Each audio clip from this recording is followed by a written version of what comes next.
সুখবর, অবশেষে গ্যাজেট প্রকাশ হল। ১.৫ অনুপাতে কার্যকর নতুন বেতন কাঠামো। পেনশনেও আসছে বড় পরিবর্তন। আসসালামু আলাইকুম। নবম পে স্কেলের নিউজ আপনি কি সবার আগে দেখতে চান? তাহলে আমার এই চ্যানেলটি সাবস্ক্রাইব করে রাখুন, কারণ চাকরিজীবীদের সকল ধরনের আপডেট সবার আগে আমি দিয়ে থাকি। অবশেষে প্রকাশিত হয়েছে নবম পে স্কেলের গ্যাজেট। দীর্ঘ প্রতীক্ষা, আলোচনা এবং নানা জল্পনা কল্পনার অবসান ঘটিয়ে সরকার আনুষ্ঠানিকভাবে ঘোষণা দিয়েছে আগামী ৪ মার্চ থেকে কার্যকর হচ্ছে নবম পে স্কেল। এই ঘোষণা ইতোমধ্যেই দেশের লাখো সরকারি চাকরিজীবী ও অবসরপ্রাপ্ত পেনশনারদের মাঝে স্বস্তি ও আনন্দের বার্তা পৌঁছে দিয়েছে। আজ রাজধানীতে অনুষ্ঠিত গুরুত্বপূর্ণ বৈঠকে আনুষ্ঠানিক ঘোষণা দেন প্রধানমন্ত্রী তারেক রহমান। বৈঠক শেষে তিনি বলেন, দেশের সামগ্রিক অর্থনৈতিক বাস্তবতা, মূল্যস্ফীতি এবং কর্মচারীদের জীবনযাত্রার ব্যয় বিবেচনায় রেখেই নবম পে স্কেল চূড়ান্ত করা হয়েছে। তিনি আরও উল্লেখ করেন, এটি শুধুমাত্র বেতন বৃদ্ধি নয়, বরং একটি সামগ্রিক কল্যাণমূলক পদক্ষেপ, যার মাধ্যমে সরকারি কর্মচারীদের আর্থিক নিরাপত্তা আরও সুদৃঢ় হবে।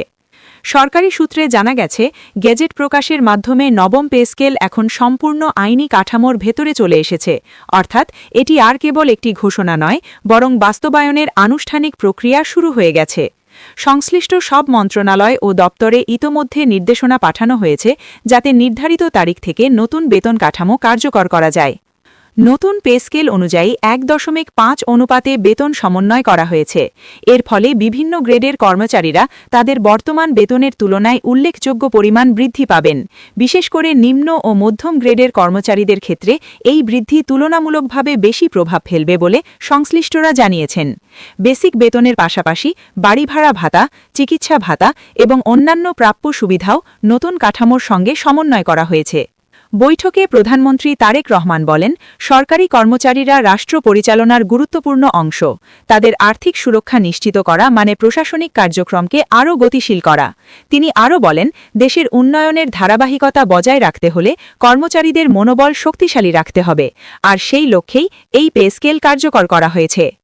নবম পে স্কেলের অন্যতম গুরুত্বপূর্ণ দিক হল অবসরপ্রাপ্ত পেনশনারদের জন্য বিশেষ সুবিধা। বহুদিন ধরেই পেনশন কাঠামোতে পরিবর্তনের দাবি জানিয়ে আসছিলেন অবসরপ্রাপ্তরা। এবার সেই দাবির প্রেক্ষিতে সরকার পেনশনেও ১.৫ অনুপাতে সমন্বয়ের সিদ্ধান্ত নিয়েছে। এর ফলে যারা ইতোমধ্যে অবসর নিয়েছেন, তারাও নতুন কাঠামোর সুবিধা পাবেন। অনেক পেনশনার জানিয়েছেন, বর্তমান বাজার পরিস্থিতিতে এই সিদ্ধান্ত তাদের জন্য অত্যন্ত সময়োপযোগী। অর্থনৈতিক বিশ্লেষকদের মতে, নবম পে স্কেল কার্যকর হলে দেশের অভ্যন্তরীণ বাজারে ইতিবাচক প্রভাব পড়তে পারে। সরকারি কর্মচারীদের ক্রয় ক্ষমতা বৃদ্ধি পেলে বাজারে লেনদেন বাড়বে, যা সামগ্রিক অর্থনীতিকে গতিশীল করতে সহায়তা করবে। তবে একই সঙ্গে বাজেট ব্যবস্থাপনায় সরকারকে সতর্ক থাকতে হবে বলেও মত দিয়েছেন বিশেষজ্ঞরা। অর্থ মন্ত্রণালয়ের একটি সূত্র জানায়, নতুন পে স্কেল বাস্তবায়নের জন্য অতিরিক্ত অর্থ বরাদ্দ ইতোমধ্যেই নিশ্চিত করা হয়েছে। ধাপে ধাপে সব দপ্তরে এটি কার্যকর করা হবে এবং কোনো ধরনের প্রশাসনিক জটিলতা এড়াতে বিশেষ মনিটরিং টিম গঠন করা হয়েছে। নতুন কাঠামোতে গ্রেড বিন্যাসেও কিছু পরিবর্তন আনা হয়েছে। কিছু ক্ষেত্রে দায়িত্ব ও পদমর্যাদার সঙ্গে সামঞ্জস্য রেখে বেতন পুনর্নির্ধারণ করা হয়েছে। বিশেষ করে শিক্ষা, স্বাস্থ্য ও মাঠ প্রশাসনের কর্মীদের জন্য আলাদা গুরুত্ব দেওয়া হয়েছে বলে জানা গেছে। এতে করে সেবামূলক কাজে কর্মরতদের উৎসাহ আরও বাড়বে বলে আশা করা হচ্ছে। সামাজিক যোগাযোগ মাধ্যমে ইতোমধ্যেই নবম পে স্কেল নিয়ে ব্যাপক আলোচনা শুরু হয়ে গেছে। অনেকেই এই সিদ্ধান্তকে সময়োপযোগী ও বাস্তবমুখী পদক্ষেপ হিসেবে দেখছেন। বিভিন্ন কর্মচারী সংগঠন সরকারের এই উদ্যোগকে স্বাগত জানিয়েছে এবং দ্রুত বাস্তবায়নের আহ্বান জানিয়েছে। ৪ মার্চ থেকে কার্যকর হওয়ার পর মার্চ মাসের বেতন থেকেই নতুন কাঠামোর সুবিধা প্রতিফলিত হওয়ার সম্ভাবনা রয়েছে। সংশ্লিষ্ট দপ্তরগুলোকে দ্রুত হিসাব সমন্বয়ের নির্দেশ দেওয়া হয়েছে। কোনো কর্মচারী যাতে সুবিধা পেতে বিলম্বের শিকার না হন, সে বিষয়েও কড়া নজরদারি থাকবে বলে জানানো হয়েছে।